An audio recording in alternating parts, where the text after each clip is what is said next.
Hi hello friends, ಎಲ್ಲರಿಗೂ ನಮಸ್ಕಾರ. ಭಾಗ್ಯಶ್ರೀ ಅಡುಗೆ ಚಾನಲ್ಗೆ ಸ್ವಾಗತ. ನಾನೀಗ ಕಡ್ಲಿಕಾಳು ಪಲ್ಯ ಹೆಂಗೆ ಮಾಡ್ಬೇಕನ್ನೋದು ಹೇಳ್ಕೊಡ್ತೀನಿ. ಇದಕ್ಕೆ ಉಸ್ಳಿ ಪಲ್ಯನೂ ಅಂತ ಕರೀತಾರೆ. ನಾನು ಒಂದಿನ ನೆನೆಸಿಟ್ಟಿದ್ದೆ ಇದನ್ನು. ಈಗ ನಮ್ಗೆ ಬೇಕಾಗಿರುವ ಸಾಮಗ್ರಿ ಏನೇನು: ಕರಿಬೇವು, ಕೊತ್ತಂಬರಿ, ಹುಣಸಿನ್ಕಾಯಿ ಮತ್ತು ಈರುಳ್ಳಿ. ಇಷ್ಟಿದ್ರೆ ಸಾಕು.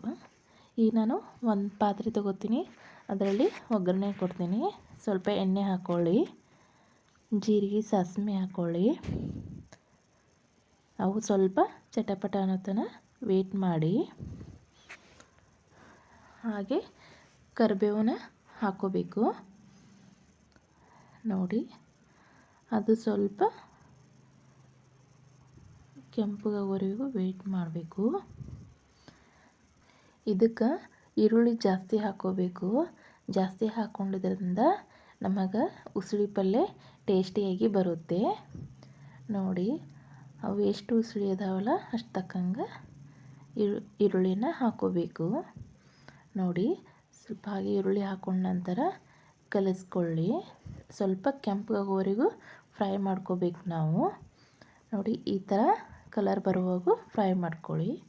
ಇನ್ನು ನಾನು ಮಸಾಲೆ ಖಾರನ ಹಾಕ್ತಾಯಿದ್ದೀನಿ. ನಾನು 2 ಸ್ಪೂನು ಮಸಾಲೆ ಖಾರ ಹಾಕಿದ್ದೀನಿ. ಹಾಗೆ ಕೆಂಪು ಖಾರವನ್ನು ಹಾಕೀನಿ.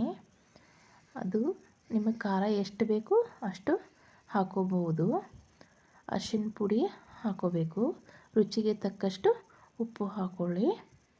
ಹಾಗೆ ಸ್ವಲ್ಪ ಕಲಿಸ್ಕೊತ ಹೋಗ್ರಿ.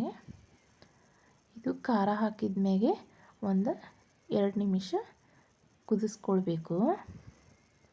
ಆಮೇಲೆ ಸ್ವಲ್ಪ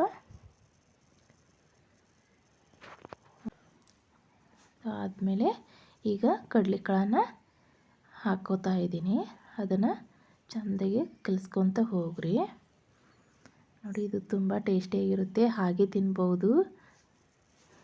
ನೋಡಿ, ಸ್ವಲ್ಪ ನೀರು ಹಾಕ್ಕೊಳ್ಳಿ. ಹಾಗೆ ಹುಣಸೆ ಹುಳಿನೂ ಹಾಕ್ಕೊಳ್ಳಿ. ನೋಡಿ, ನೀರು ಹಾಕ್ಕೊಂಡು ಕುದಿಸ್ತಾ ಇರಬೇಕು. ಒಂದು 5 ನಿಮಿಷ ಕುದಿಬೇಕು. ಯಾಕಂದ್ರೆ ನೀರು ಹೋಗುವವರೆಗೂ ಕುದಿಬೇಕು, ಅಂದ್ರೆ ಟೇಸ್ಟಿಯಾಗಿ ಬರುತ್ತೆ.